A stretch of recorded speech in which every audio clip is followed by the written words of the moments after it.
to keep you for a sec to talk about some news. Speaking about negative shit, you were just talking about Duvy getting his show canceled. Yeah. Why? Like, why is this that Toronto artist can't perform? I can understand now why I would be annoyed to want to try and put together a show and go out of my way to do all these things for the police to just say, nah, you're not doing it. Yeah, and the crazy thing is, remember, off camera, I was saying, like, yeah, when you have politics and shit like that, they're afraid that, people are going to pull up. But then you mentioned, but people have politics everywhere in LA, and they do shows, and they don't get shut down. It's like, yeah, why do they shut down Toronto venues?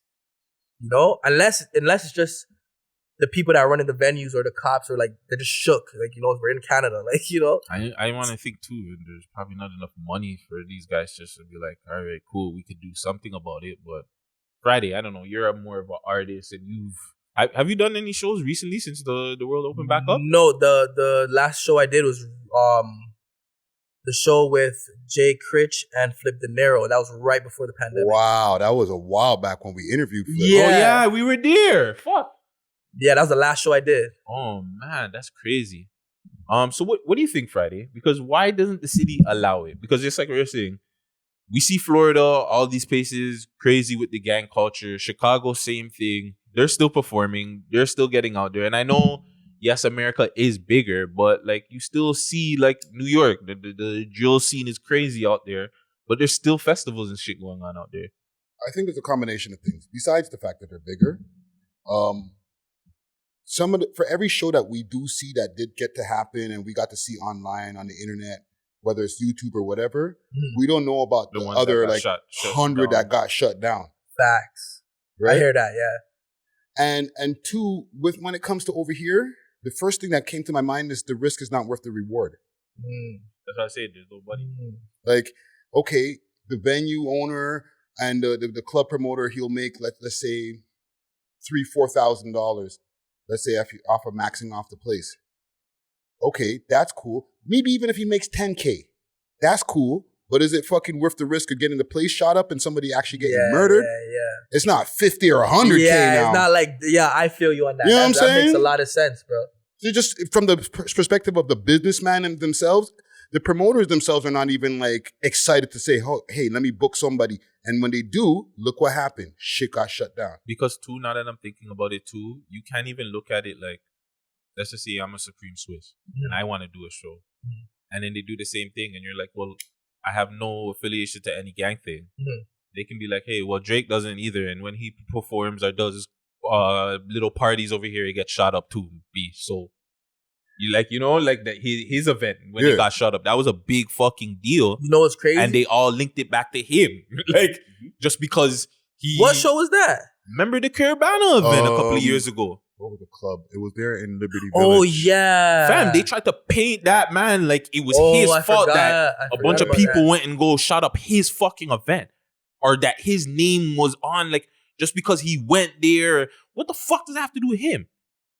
So That's again, crazy. as the artist, it sucks, bro. Like, me and Friday go back and forth because I really want the city and the country to be a place where you can make money from. Now, when I'm thinking about it, it's starting to look really, really not possible. I was going to say, before I did the Jay Critch and Flip event, they had to do a background check on me. Look at all my shit to make sure, like, nobody's looking for me. Wow. Like, if I was making music about ops and all that shit, like, they wouldn't have let me perform. Did they ask you? No, they asked me if, like, I'm a part of any, like politics and shit like that. And then they went to go look at my YouTube videos and my music to see, like, what I talk about and make sure, like, you have better chances of getting shows because of the image that you push than some of these Toronto rappers that are more popular, or sometimes people might covet their position. Like, I'd love to have as much views as that guy. Yeah. Okay, he has a lot of views, but he can't go in public nowhere. Your word. But I get overlooked because I'm not doing that. I think you just gotta work harder than everybody else. I think Mula, to an extent, I think he's a great person to kind of look at because he wasn't into the poly either. Yeah. He wasn't saying dead ops this and here and there he'd take a 1-2 jabs. Yeah, no, I feel you. But I feel like he positioned all of his stuff on just music. Like they were calling him out, and now if you see it, if you ask anybody, he's probably number one. Some people are gonna diss, but he's up there. You cannot deny his work ethic. Yeah, he works and hard. I think that's what all you guys got to do. Yeah. Look at it like this. Me and Friday always talk about it. If we're not working harder than the biggest podcast than Joe Rogan, what are we really doing? So if our numbers are not at Joe Rogan level, we ain't gonna stop until we're at that guy's level. That's when we can say we're the top guys. So if you guys ain't doing it on Drake and these guys' level, I feel like that's how Mula thinks. Exactly how he thinks. You know? He's not thinking like he's beefing with the Mandem. He's beefing with Drake, bro. Yeah. So when the Mandem put that perspective, is just like, yo, it's more than just, yo, I'm beefing with the niggas from this. Because I feel like this is just levels. Once you're done with these guys, what happens when you guys get signed and you guys got to go deal with the big dogs over in the States? Yeah. You're going to be like, fuck, bro. Let me go head back to Toronto. Like, how's the saying go? Shoot for the stars, and at least if you fail, you'll land on the clouds. Yeah. Hey, I never heard of that one. That's the first time, but it sounds dope. Old man shit. But yeah, I feel like me and Friday talk about a lot behind the scenes. I think Toronto in general, we shoot low, man. We gotta just shoot higher and just think there's bigger and better than just this city, right? I think a lot of times we just look at it like, yo, let me get on 6 Buzz. Let me get on Keep 6 Solid. Yo, let me get on We Love Hip Hop. Fam, be thinking about let me get on Breakfast Club. Cream opened my eyes to that. He's like, you're thinking about just Toronto. He's like, you know how big America is? That America's not even just the world, but you know how big America is? Yeah. LA itself? you Nuts. Know? So, and it may open my eyes. I'm like, yeah, I'm thinking about getting on 6 Buzz. No diss to 6 Buzz, but the world is way bigger than that. Yeah. You see what I'm saying? Like, think about a shade room. Exactly. Yeah. There's Ak, Vlad. Yeah. There's bloggers, pages for days. You know what I'm saying? There's so many media outlets, so many different things that you can do. Just don't box yourself in to be like, yo, I just want to be the biggest in Toronto. Be like, yo, that's how we think that Drake and all these other guys feel like. That's why they made it out there. Because they weren't thinking, yo, I'm battling with these Toronto guys. I want to battle with Wayne. I want to battle with Jay. Yeah. And he started doing it. Yeah. So once you really put that mindset in, and you've been really close to a lot of these guys, right? Yeah, so it's like, once you really say, like, fuck, this shit is possible. It's not like I can't get there. Yeah. You've probably been how many times in the room with Birdman? Yeah. So mentality, then you're... And I went to the club with Stunner. I went to his crib, vibes, man. It was it was an eye opener. But you know the crazy part about that? I went to Miami. I was with Birdman for 7-8 days. And I came back to Toronto and I was working at Marshall's. So imagine you were with the whole week with Birdman and then you go back to box shoes. Humbling. Holy fam. You know how inspired I was? Yeah. That's I'm like, I can't do this forever, bro. But it pushes you. It gives you that drive, because you know it's there. It pushed me. And that's why I started dropping music and doing videos, because I never had music out like that. When I was around Stunner, I had nothing to show him. I was making records there to show him. What time was this when you were around him? 2016. Oh, so this is probably a little bit after he was rapping and shit like that, or he was putting out albums. Yeah, he wasn't really dropping music like that. Like he had a few records at the studio, but he wasn't dropping. Yeah. Can I ask one quick question about Stunner? Yeah. Did you get to see the legendary Birdman hand rub? Yo, you know what? I think I seen him do it once, but it wasn't really he didn't really but I think that's his motion though. So hold on, you said you've been to his house? Which one? Stunner Island? No, it wasn't Stunner Island. It was some, I can't remember where it was, but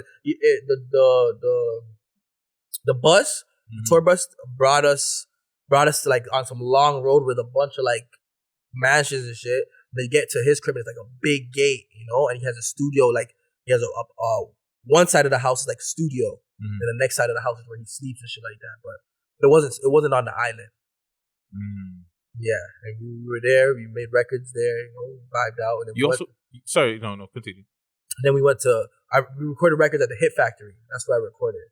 Okay. So I think Young Tory. I think it was Young Tory. It was recently with Timberland in that studio. That's the Hit Factory studio. Okay. That's where we were recording it in Miami. Oh, so anybody just goes to that studio, they just book out time. Yeah. But it's really where Cash Money is at. Oh, okay. Yeah, it's like $1.60 an hour. Yeah. Like, bro. And Stunner has his own spot. Wayne has his own room. Like, you know. $160 an hour? Yes, sir. Oh, I thought you were gonna say 1,000. Yeah, I'm yeah, like 1,000 an hour. Holy. Mixy question about that whole Birdman time, because that's 2016. Mm-hmm. Did you see Wayne in a few studios rooms over? Was that real facts? I did, but I didn't see him. Like, I didn't see him recording. But you heard he was a few doors down. He was there, yeah. Because there was reports he was a few doors down every time they were beefing, right? Yeah, and I don't really want to talk on that too much, but I will tell you. I told you it was a Mixy question. Yeah. But I will tell you, the media puts out shit and people run with it. But they were blessed. You know what I'm saying? Say no more.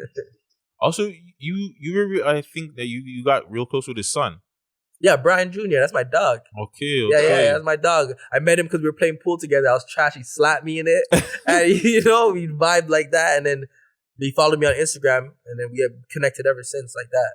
Okay. Yeah, dope, like, he's my dog, man. He's cool. He's blessed. You know? Do you think that Cash Money has, like, one more goal for them? That they might be able to, like, come back? Maybe Wayne, all of them? You think it's possible? Like, what do you mean? Like, with Duvy? Like, Juvenile? Everybody just come back for one more go. No. Nah, it's done? Yeah, because there's a lot of behind-the-scenes stuff that we don't know about. You know, that really would make it hard for everybody to come together. Like, everybody. But you could probably have a Wayne and Stunner. You know? Because I have a song with Turk. Hot Boy Turk from the Hot Boys. Oh, the Hot Boy like Turk? Yeah. I remember that song. Yeah, he's from the Hot Boys. Duvy, Turk, Wayne, BG, and Juvenile. Well, I said Juvenile, but Birdman. Right? Yeah. So, like, and Duvy and BG's in jail right now. You know what I'm saying? Juvenile's in jail? BG. Oh, BG. Yeah. BG's in jail, right? So, like, yeah, they have their own stuff going on one side. Yeah, you know, it's like too much separation and shit, like, you know, so. But I love Cash Money. They raised me. Yeah, those little guys, man. They raised me too. I just love that shit. Cash Money is the army, but he had the Navy. Yeah, dig. Help me. Stop. Come on, bro. I can't, because I'm getting into my, like, melody modes. I'm just, what you need, man? Girl. Come on.